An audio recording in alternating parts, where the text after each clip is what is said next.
2 hours until the aerial bombing of Undisclosed. I ducked down and banged my head on the window crank on the caddy's door. I anticipated the thunder of gunfire and the sound of lead punching holes in the Cadillac's door panels. Then I realized I may very well hear nothing at all, because John had grossly underestimated the caliber of the sentry guns. The twin barrels in that turret looked big enough to put my thumb into, ready to fire bullets that would effortlessly pierce the thin metal of the Cadillac's door panels. A microsecond later, taking a nice, leisurely path through my squishy internal organs. But the guns did not fire. John screamed, "Let's go! Let's go!" "What? No! We got 'em confused. We have to get out before they get their shit together and turn us into Swiss meat." He opened his door and dragged me out. He reached into the back seat and grabbed something, the green mystery box from my tool shed. We ducked down, putting the Cadillac between us and the gun, not that there wasn't another identical gun on the other side, and ran. We hurdled the concrete barrier, and there, in front of us, were the woods. Beyond it, a convenience store bathroom that would hopefully take us away from here. Deja vu. Only there were no soldiers chasing us now. No. Now there was a crowd of armed townspeople, carrying shotguns and hunting rifles and machetes, half of them running, half of them aiming their guns and drawing down on us. And, unlike the National Guardsmen in those disorganized early hours of the crisis, here were people who knew what a breach in the fence meant. I risked to look back and saw the gaping hole we'd torn in the fence. Red jumpsuits were gathered on the other side, everyone gawking out at the outside world, as if a hole had suddenly been ripped open in the sky. And then I saw the gathering crowd, onlookers on the other side of the fence, every one of them armed, with the exact same expression on their face. Two sides of a mirror, the same ideas dawning on both sides. The fence was broken. The sentry guns were not working. Everything had changed. Shots were fired. We plunged into the darkness of the trees. We scrambled across the muddy ditch. We emerged from the other side and ran for BB's, assuming that BB's is even still there. It was, and this time we didn't even care where the magical shitter door spat us out, as long as it wasn't here.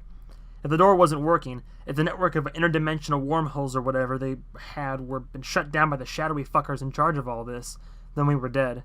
We would be torn apart by the mob. We tumbled into the bathroom and pulled the door closed. A gunshot punched a hole in the door right as the door did its thing, and then we were tumbling. It was a baffling sensation. The whole world turned, like we were on an amusement park ride. I fell on top of John, both of us suddenly flat on our backs. The door had been in front of us, was now on top of us. We were looking up at it. I got a leg untangled from John and kicked the door. I was looking up at an overcast sky. I pulled myself out and realized I was emerging from the ground, like a vampire rising from his coffin after sundown. Boards and bricks and broken glass covered the grass around me. I climbed out, and looming above me was the old Firth Asylum. There was a huge hole in the wall, the debris of which was scattered all around me. We had teleported less than half a mile away. We were alone for a moment, but could hear the shouts of the mob down the street. I stumbled out under the wreckage, and John emerged behind me. He stared down at the hole we had come from, confused, and then closed the door I had thrown open.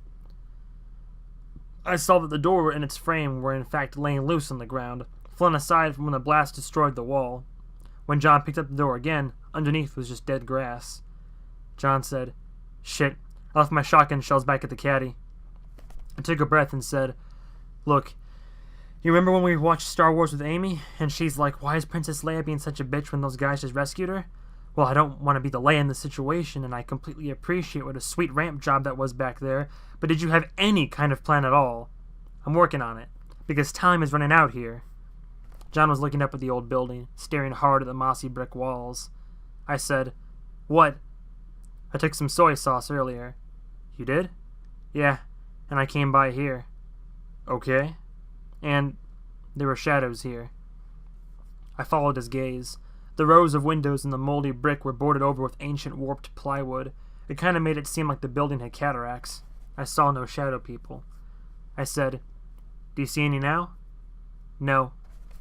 He turned and saw something else, though, and said, "Here," handing me the green mystery box. He jogged away from me, heading for the corner of the building. I spotted the ass of an RV parked there. I followed him. Faint shouts from the armed mob were growing louder. "John, what are you—" My words died at the sight of blood-stained grass surrounding the loose earth of a huge, fleshy, filled-in hole, like a mass grave. John pulled out his ridiculous customized shotgun. He had it wedged down the back of his pants, and ducked into the RV. The windshield was busted out, and when I followed John through the driver's side door, I saw that the tan upholstery of the driver's seat was one big blood stain. Christ.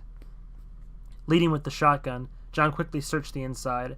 There were rows of hooks in the opposite wall that it took me a moment to realize were gun racks, all of which were now empty. John started throwing open footlockers and found them stocked with at least 4 different types of ammunition. Bingo, he said, stuffing his pockets with shotgun shells. See? Things have a way of working out. We needed shells, and here they are. I looked around. On the floor was a busted laptop computer. At the very back, the floor was damp and it smelled like piss. There didn't seem to be anything of use other than the bullets. I froze. Oh no. Oh fuck no. No. John joined me and said, "What? I think these were..." But his words trailed off. He saw what I saw. 2 objects that a man in denial could have dismissed as meaningless. A mostly empty tub of red licorice and an orthopedic pillow designed for people with back problems. Amy. It only told me what I already knew. She'd come for me, because that's who she was, and she'd find a way in because she was too capable not to. John glanced nervously out of a side window. The mob would wash in at any moment, he was saying. Okay, we don't know this was hers, and even if it was, we do not know this isn't her blood in the driver's seat. Amy can't drive. But I was already jumping out of the RV. Outside, I immediately saw another smaller blood stain, this one in the grass in front of an open basement window. Laying in it was a single empty shoe. A man's. I said, "Amy's got somebody to give her a ride in." So they pull up. Something nasty came flying out of that window down there, and they killed the shit out of it. Look, next to the window. Spent shotgun shells. Maybe got to the driver first. Then the rest of the posse in the RV. And if Amy, if she was there with them, they bail out and go inside. Probably in there right now. Then a hobo came along and pissed in the RV. "Dave, why would they..." Ignoring him, I leaned my head down toward the basement window and yelled, "Amy! Hey! Amy! It's Dave!" Nothing. "Anybody! Is there anybody in there?" A shot was fired. A bullet took a chip out of the wall.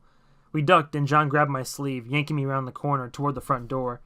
Neither one of us had to debate the merits of getting down and crawling through that basement window that violated 2 rules of living in Undisclosed. 1, never put yourself in a spot where you don't have an open and fast means of escape. And 2, don't go through any entrance that has a huge goddamned blood stain in front of it. We reached the front door and John said, "Plug your ears."